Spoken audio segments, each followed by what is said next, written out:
Derethil and the WanderSail. Derethil is known in some lands, though I have heard him spoken of less here in the east.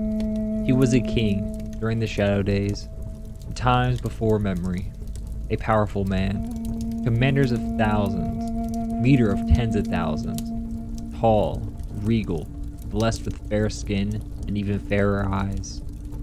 He was a man to envy. Derethil fought the Voidbringers during the days of heralds and radiance. When there was finally peace, he found he was not content. His eyes always turned westward, towards the great open sea. He commissioned the finest ship men have ever known, a majestic vessel intended to do what none had dared before, sail the seas during a high storm. Derethil's goal was to seek the origin of the Voidbringers, the place where they had been spawned.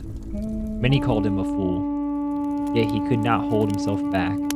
He named the vessel WanderSail and gathered a crew of the bravest sailors.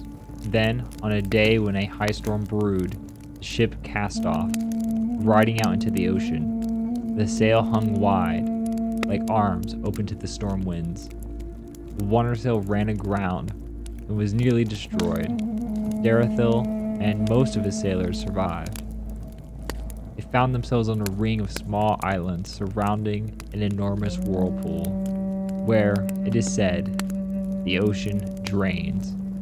Derethil and his men were greeted by a strange people with long, limber limbs who wore robes of a single color and shells in their hair, unlike any that grow in Roshar. These people took the survivors in, fed them, nursed them back to health. During his weeks of recovery, Derethil studied the strange people who called themselves the Uvara, the people of the Great Abyss. They lived curious lives. Like the people in Roshar who constantly argued, the Uvara always seemed to agree. From childhood, there were no questions. Each and every person went about his duty. One day, while Derethil and his men were sparring to regain strength, a young serving girl brought them refreshment. She tripped on an uneven stone, dropping the goblets to the floor, shattering them. In a flash, the other Uvara descended upon the hapless child and slaughtered her in a brutal way. Derethil and his men were so stunned that by the time they regained their wits, the child was already dead. Angry, Derethil demanded to know what was the cause of the unjust murder. One of the other natives explained, "Our emperor will not suffer failure." As Derethil began to pay more attention, he saw other murders. These Uvara, these people of the Great Abyss, were prone to astonishing cruelty. If one of their members did something wrong, something the slightest bit untoward or unfavorable, the others would slaughter him or her. Each time he asked, Derethil's caregiver gave him the same answer: "Our emperor will not suffer failure."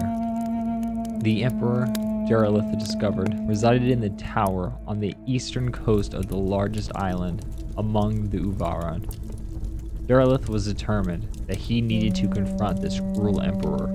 What kind of monster would demand that such obviously peaceful people kill so often and so terribly? Derethil gathered his sailors, a heroic group, and they armed themselves. The Uvara did not try to stop them, though they watched with fright as the strangers stormed into the emperor's power. Derethil and his men came out of the tower a short time later, carrying a desiccated corpse in fine robes and jewelry. "This is your emperor?"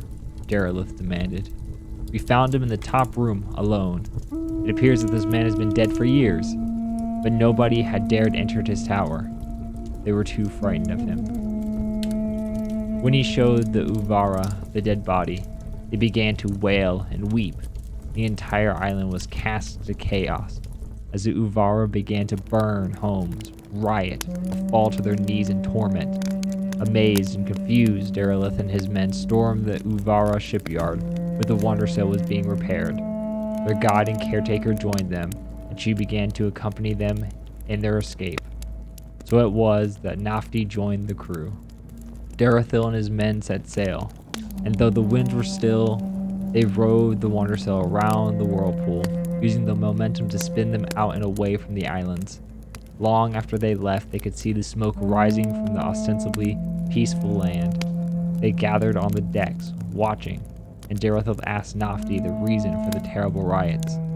Holding a blanket around herself, staring with haunted eyes at her own land, she replied, "Do you not see, traveling ones?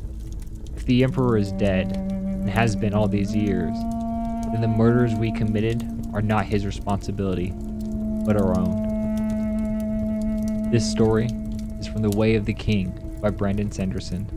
If you enjoyed this content, please like, comment, and subscribe.